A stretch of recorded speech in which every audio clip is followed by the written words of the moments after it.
Muy buenos días. Dando continuidad a las clases dentro del contexto de las patologías quirúrgicas del tubo digestivo superior, vamos a hablar hoy acerca de los trastornos de la motilidad esofágica, recordando que tenemos patologías en las cuales pueden ser tratadas de forma quirúrgica. Si bien es cierto, esta es la materia de clínica, tenemos que hacer una revisión de las patologías de lo que ya dieron en materias anteriores, específicamente en patología quirúrgica. Por eso es que tenemos que hacer un recordatorio y ver que no todos los casos son de tratamiento quirúrgico y vamos a señalar cuáles podrían ser.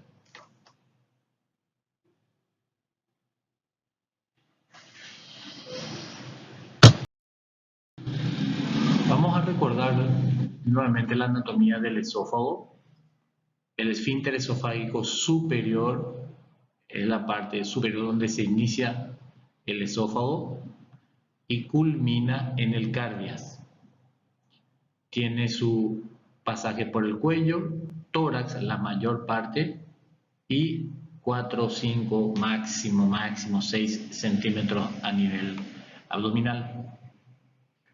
Las estrecheces que ya habíamos hablado están en el esfínter esofágico superior, la compresión prácticamente, pero no es muy marcada, no sé que el paciente con el transcurso de la edad tenga una impresión aórtica cada vez más importante o a no ser que presente algún trastorno de la aorta, por ejemplo aneurisma de aorta, una estrechez anatómica a nivel del pasaje del esófago a través del hiato esofágico del diafragma. Y obviamente culmina a nivel del cardias. ¿Ok? Entonces, esta longitud aproximadamente es variable dependiendo de cada individuo. Si la persona es longilínea, obviamente el esófago va a tener una mayor longitud. Y si es brevilínea, al mismo tiempo va a tener una menor longitud. Entonces está directamente relacionado a la estatura, al contexto del tamaño del tórax principalmente, debido a que se encuentra en su mayor porción dentro de la cavidad torácica. Muy bien. Entonces, yendo específicamente a las patologías, aquí estamos mencionando tres de ellas.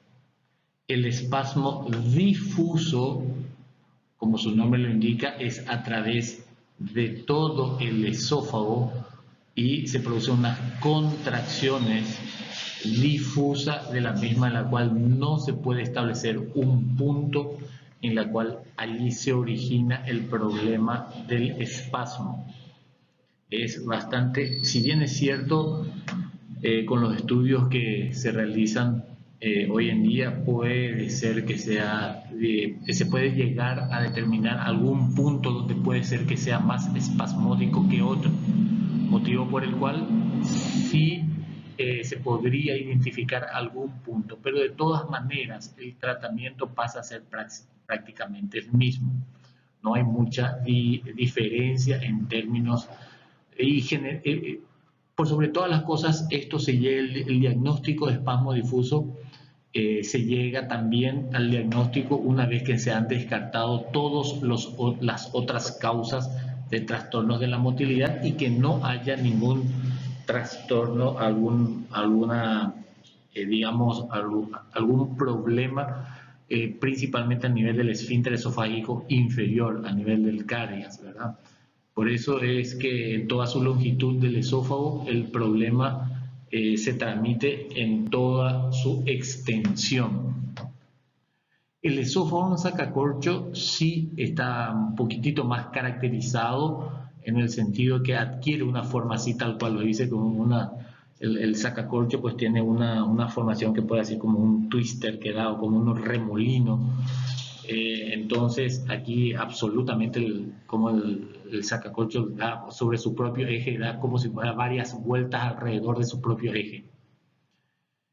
Y por último la calasia, eso sí es un trastorno frecuente, no diría frecuente, entre estas tres patologías sí la calasia no hay ninguna duda que es la más frecuente. Ahora bien, la calasia en el contexto de las patologías del esófago cada vez está viendo más, es cierto, es correcto, también porque probablemente haya ya más estudios y haga con que la persona acuda con mayor frecuencia también a la consulta y sí estamos teniendo cada vez más experiencia en el tratamiento de la misma. Ahora hablemos de los trastornos de la motilidad oral, pero que cursan en el contexto de patologías crónicas. ¿Ok? En ese sentido, hay una disfagia de transferencia. ¿Qué significa esto? Que el problema crónico hace con que el paciente tenga alguna disfagia, algún trastorno de la deglución. Y estos trastornos se caracterizan por ser trastornos neuromusculares. Aquí no hay un trastorno de la víscera en sí, no es un trastorno localizado en algún punto específico, sino más bien de la unión neuromuscular que hace con que se dilate una vez que el bolo alimentario atraviesa el esófago, se dilata la región proximal y distal en el contexto de su acción fisiológica.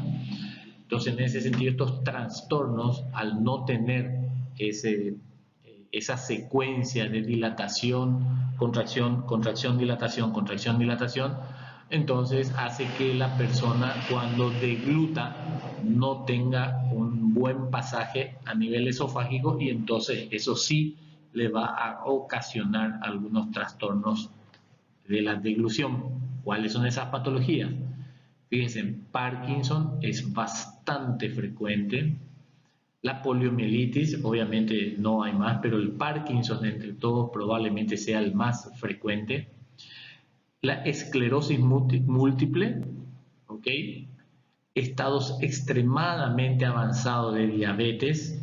Si bien es cierto la diabetes es extremadamente común en términos de patología y que es, digamos, una patología endémica en varios países, ¿verdad? Pero entender de que hay un trastorno de la motilidad esofágica como consecuencia de la diabetes, tiene que estar demasiado avanzada la enfermedad. También en la miastenia gravis, en la dermatomiositis y polimiositis. Como verán, son enfermedades crónicas que poseen trastornos neuromusculares y eso se evidencia en el sentido de que el paciente puede tener disfagia. Lo que normalmente hacemos, sí, hay que estudiar y hay que primero descartar de que efectivamente para llegar a la definición de que hay un trastorno de la motilidad, tenemos que asegurarnos de que no hay ningún otro trastorno como para decir de que efectivamente el diagnóstico está determinado por un trastorno neuromuscular.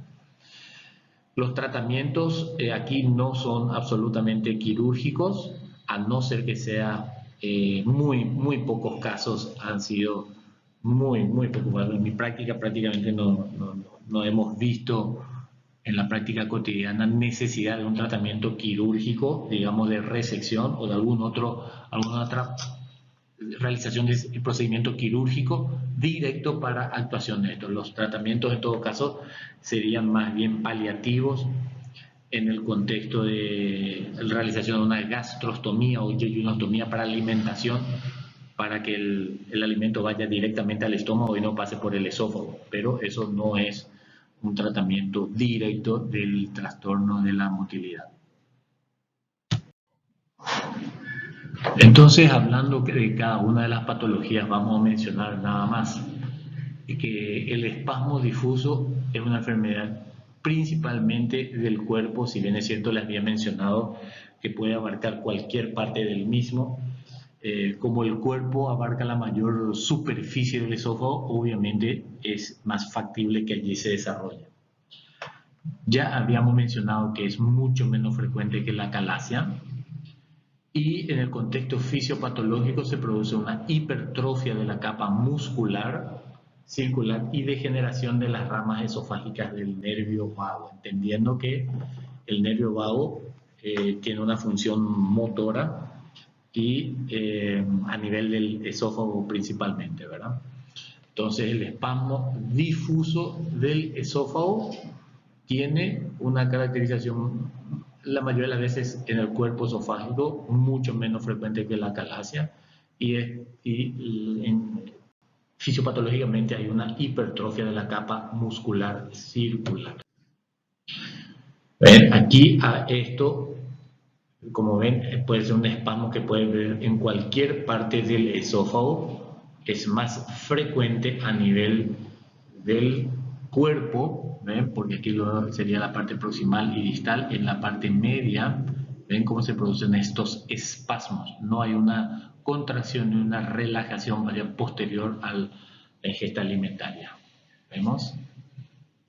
Aquí hay contracciones esofágicas simultáneas y repetidas de amplitud anormal, alta y o duración prolongada, pero por sobre todo esto, no progresivas. ¿Ok? La actividad peristáltica es mayor. Peristáltica es el movimiento de contracción, por eso es que hay una hipertrofia de la muscular, es mayor. Y por sobre todo esto, la presión del esfínter esofágico inferior es normal. ¿Ok?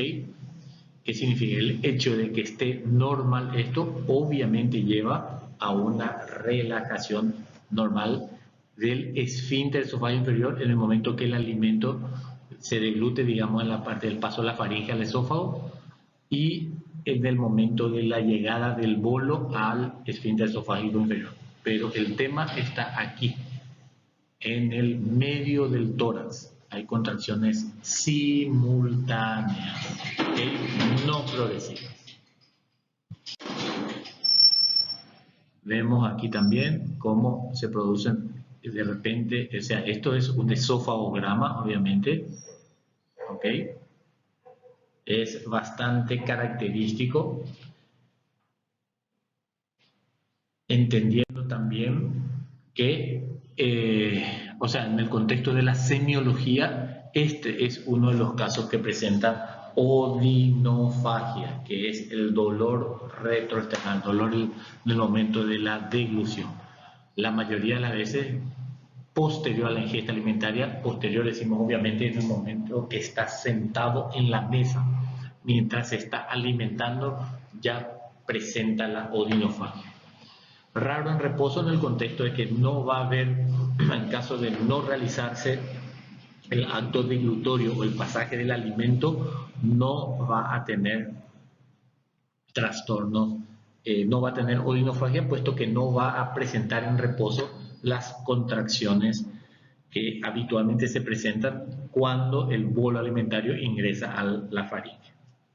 También presenta disfagia y generalmente ambos síntomas, ¿verdad? Pero lo que caracteriza no es tanto la disfagia, el trastorno de la deglución, principalmente a nivel del pasaje de la faringe a una disfagia alta, sino más bien es retroesternal. Muy bien, ahora hablemos del esófago en sacacorcho. Las contracciones esofágicas peristálticas son muy amplias, de mucha presión. ¿Ok?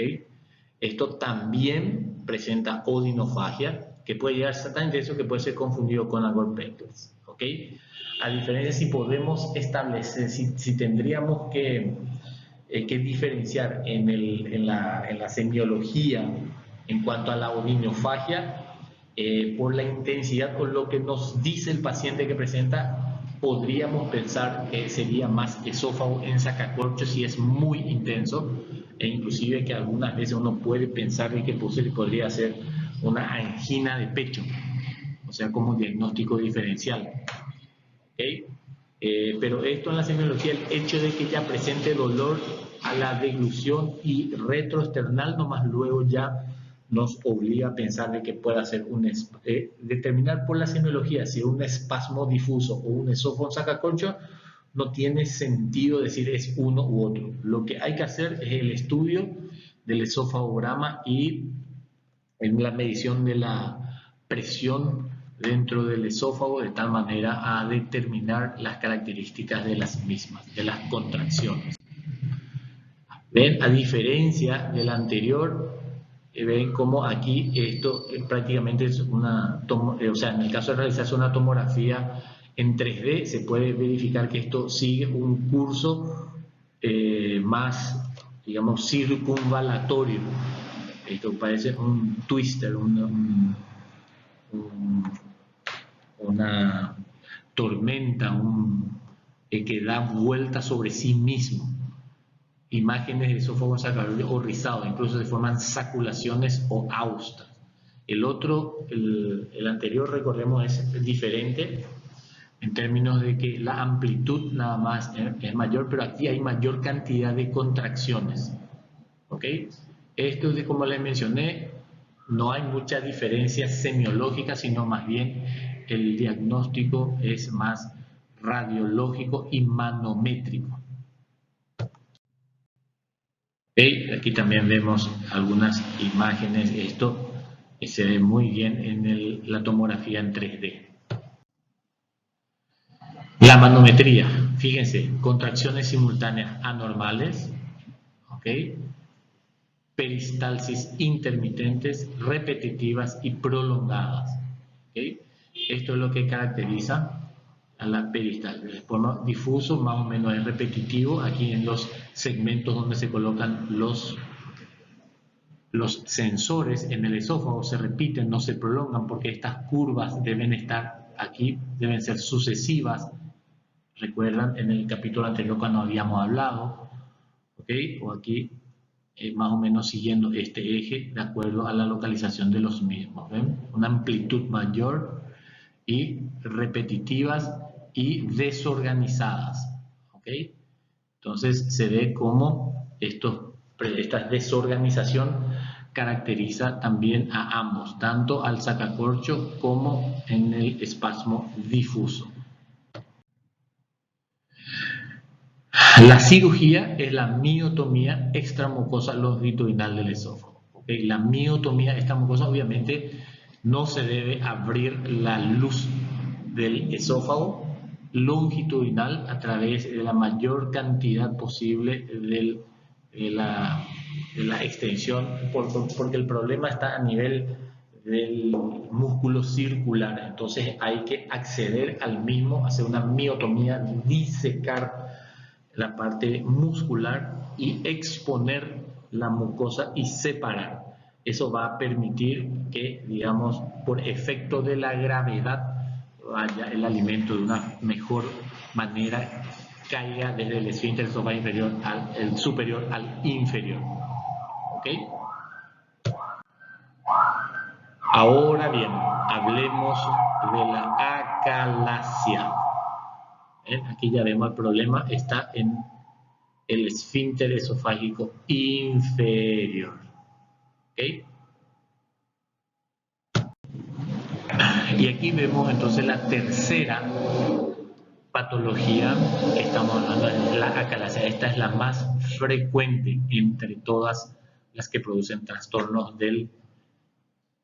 motores y orgánicos en este caso, porque lo que sucede es que el alimento no pasa al estómago, porque hay un problema en el esfínter esofágico inferior. ¿Ok? Entonces, ¿qué va a suceder al no pasar? Bueno, antes vamos a hablar de porque estamos haciendo un repaso de la patología. En términos de datos, 1 a 2 pacientes por cada 200.000 habitantes, no es común. Un rango etario bastante amplio, en su edad madura, algunos jóvenes inclusive ya pueden tener. La predominancia es similar entre ambos sexos, más frecuente en caucásicos. La duración de los síntomas promedio al momento del diagnóstico es muy variable. Esto es lo que tiene que caracterizar, que no concurren de forma rápida, digamos, menos que sea inmediata, porque hay maneras de entender de que el problema, el paciente interpreta que es transitorio, pero a medida que pasa el tiempo eso se va, digamos, intensificando, motivo por el cual pasa el tiempo y después recién se produce, digamos, toma la decisión de acudir a la consulta. Es el trastorno de la motilidad esofágica más común, dijimos, entre todos los trastornos de motores, y significa falla para relajarse. Específicamente afecta al esfínter esofágico inferior y torna anormal la peristalsis esofágica por aumento de la resistencia. O sea, ¿qué es lo que sucede? Al aumentar la resistencia a nivel distal, la parte muscular proximal intenta vencer ese obstáculo. Es una degeneración neurógena, o sea que posteriormente afecta la parte somática, digamos la parte orgánica en sí, si bien es cierto una degeneración neurogénica, pero con manifestación no solo de la función, de la funcionalidad de apertura y cierre, sino que al no poder abrir, entonces se queda inmóvil el esfínter, entonces sí, eso ya genera una resistencia orgánica.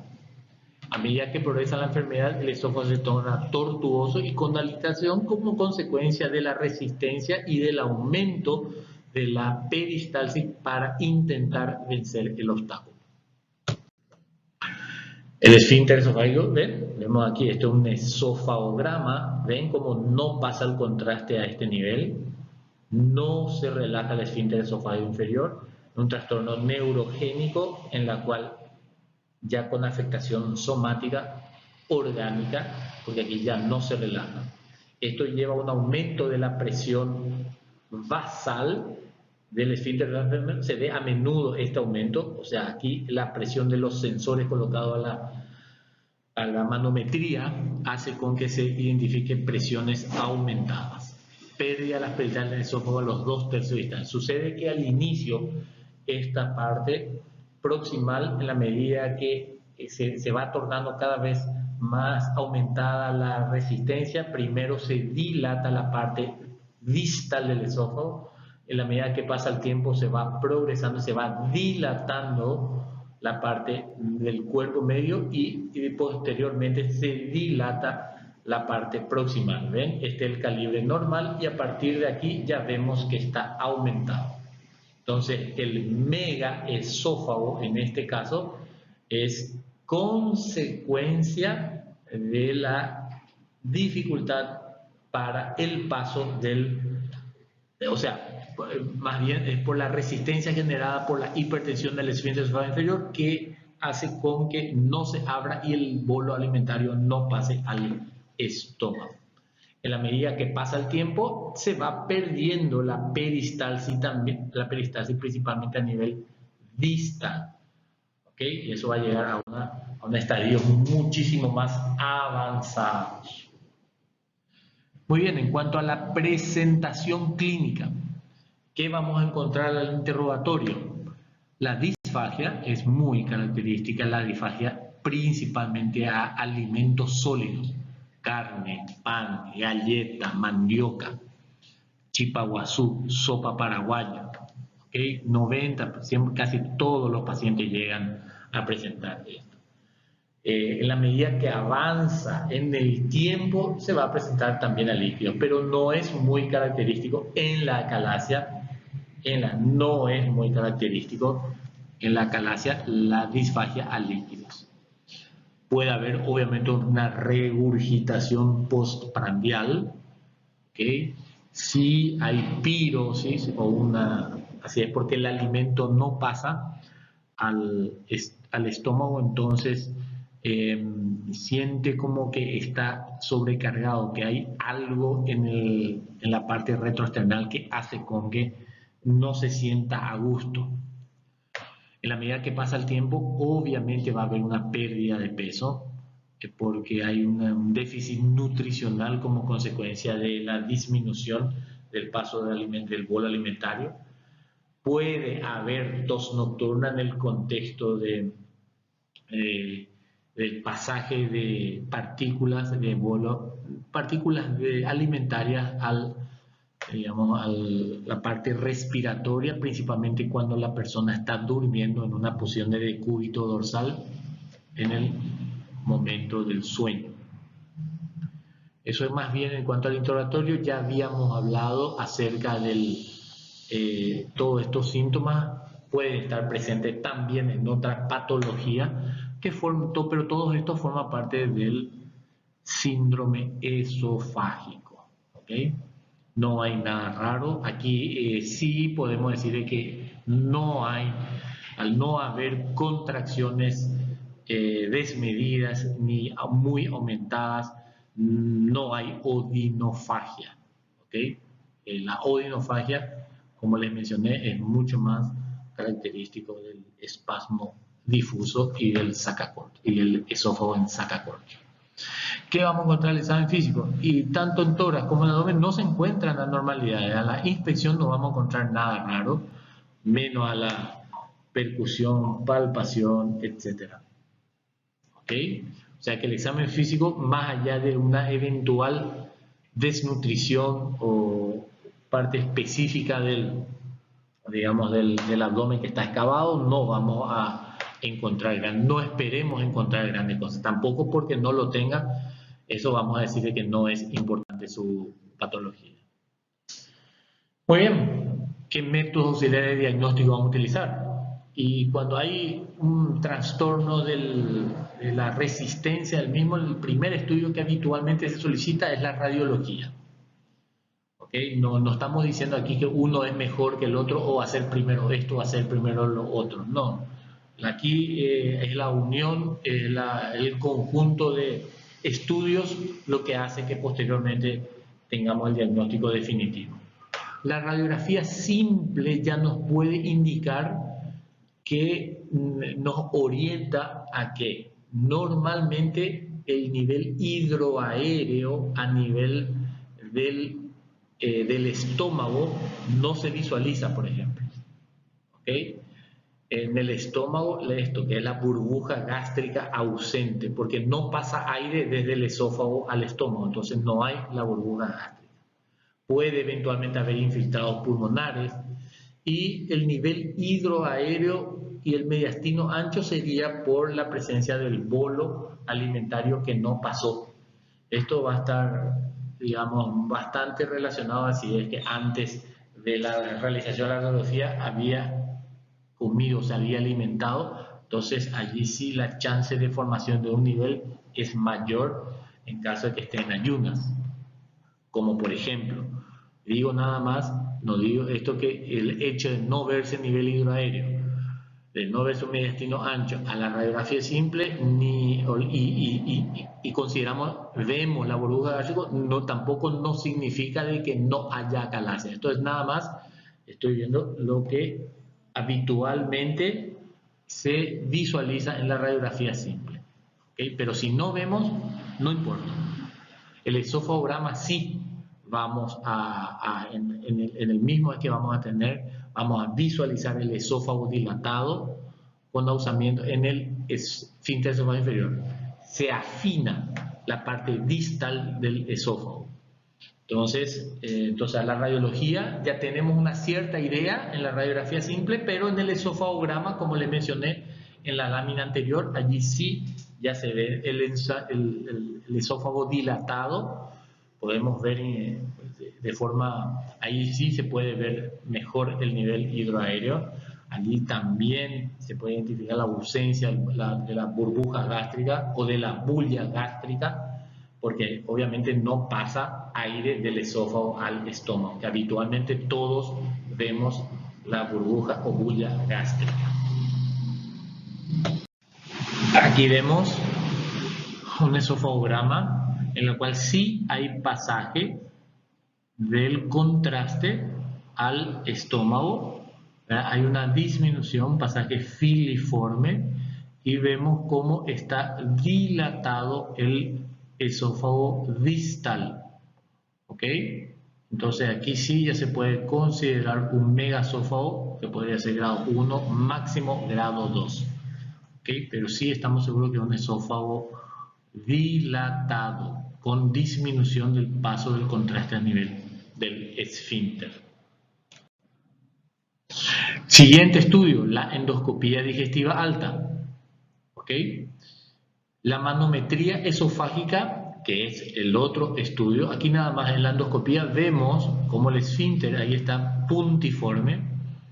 Esto normalmente con la insuflación que se hace por el pasaje del endoscopio, esto se abre, pero aquí vemos cómo está con un signo indirecto nada más de que esto no se abre, y esto forzando puede ser que atraviese el endoscopio, ¿verdad? Pero estamos, aquí, nada más es una foto representativa de que esto debería estar mucho mayor, esta luz que comunica el esófago y distalmente al estómago.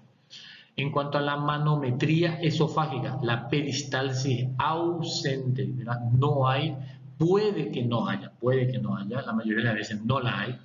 La relajación del esfínter esofágico inferior, y en reposo, fíjese por qué no se relaja, y por lo tanto en reposo la presión es mayor a 45 milímetros de mercurio. ¿Okay? Entonces, estos son los signos que, más que los signos, estos son los datos que nos proporciona la manometría, en la cual habla de una hipertensión a nivel del esfínter esofágico inferior, cuando el sensor, recuerden que el sensor se coloca en varios puntos, y estos son los puntos distales a nivel del esfínter. Vemos aquí, ¿verdad?, donde se van colocando los, digamos, los sensores, y a este nivel está aumentado a más de 45 la presión. Esto está colocado a 42 centímetros de la arcada dentaria superior. Esto que dice 42 centímetros es la localización del sensor a este nivel, y hablamos de cuando está más de 45. La presión es de milímetros de mercurio, es lo que caracteriza a la acalasia. Muy bien, una vez hecho el diagnóstico, ¿cuál es el tratamiento? El tratamiento clínico y quirúrgico. El tratamiento clínico en general no tiene mucha repercusión. No es que el paciente va a mejorar con las medidas dietéticas. Esto más bien sería una dieta consistente en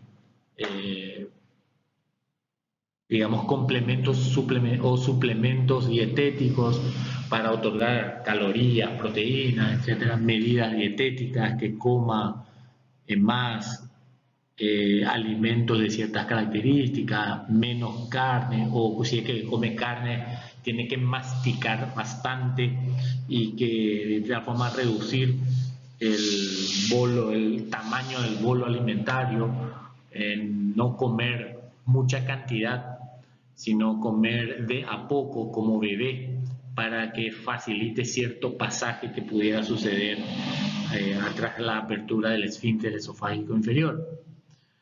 La domperidona mejora poquito, no mucho, cuando se administra en promedio 30, 40 a 1 hora antes de la alimentación, de las alimentaciones principales, que podrían ser el almuerzo y la cena, o el desayuno, almuerzo y merienda, dependiendo de las características de la persona en términos del momento que se alimenta. Entonces, las medidas clínicas en general también se le recomienda que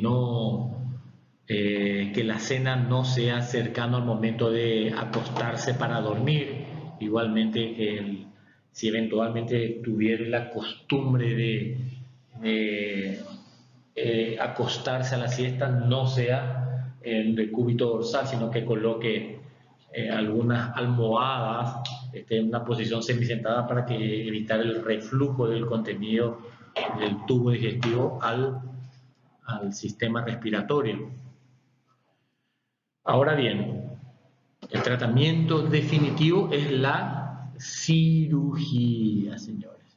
El paciente con acalasia, que ya no va más, el tratamiento hoy en día es la cirugía de Heller.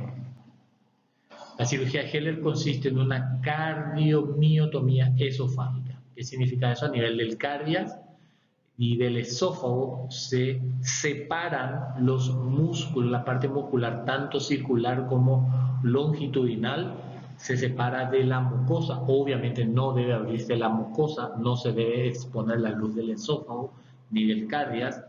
Entonces, en eso consiste la cardiomotomía. Se debe separar la parte muscular para permitir que eso, al separar el músculo, el espasmo que se produce ahí, ya no haya más.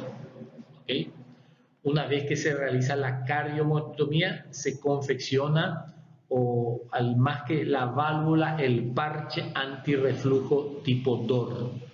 La válvula antirreflujo, el tema con la cirugía de Heller es que de un tema que es la acalasia, que es el no pasaje del alimento en sentido fisiológico de esófago a estómago, una vez que se hace la cardiomiotomía ya queda abierta la misma y ya prácticamente no hay función de apertura y cierre, entonces ya queda semiabierto en todo momento, motivo por el cual entonces el contenido del estómago va a subir al esófago, principalmente el ácido. Entonces va a tener como consecuencia en el postoperatorio, va a tener reflujo, es obviamente como consecuencia de la cirugía, de la cardiomiotomía, porque ya se va a mantener abierto. Antes estaba absolutamente cerrado y ahora va a estar abierto. En ese contexto entonces va a haber una acidez, un reflujo ácido y del contenido alimentario. Entonces por eso se confecciona la válvula anterior, porque las válvulas generales que vamos a dar en los siguientes capítulos son posteriores y se lo llama parche o válvula antirreflujo tipo DOR. ¿Okay? Vamos a ver en siguientes capítulos, cuando es la cirugía, vamos a ver en qué consiste. Pero en general ya les cito que se libera el fondo gástrico, entonces el estómago por vía anterior, una vez hecha la liberación, se puede movilizar y de hecho se moviliza y cubre el segmento de la cardiomiotomía. ¿Ok? Por eso se llama tipo DOR, porque se hizo esto, obviamente estamos hablando por vía laparoscópica o eventualmente robótica. ¿Okay? Por vía, digamos, convencional, la realizó Pinotti, cirujano brasileño. Es bastante común en el Brasil, no es bastante común, digamos que el desarrollo de la misma hace muchos años. Pinotti, la válvula antirreflujo de Pinotti, es la que se hace por vía laparotómica y por vía laparoscópica, y robótica se hace tipo DOR.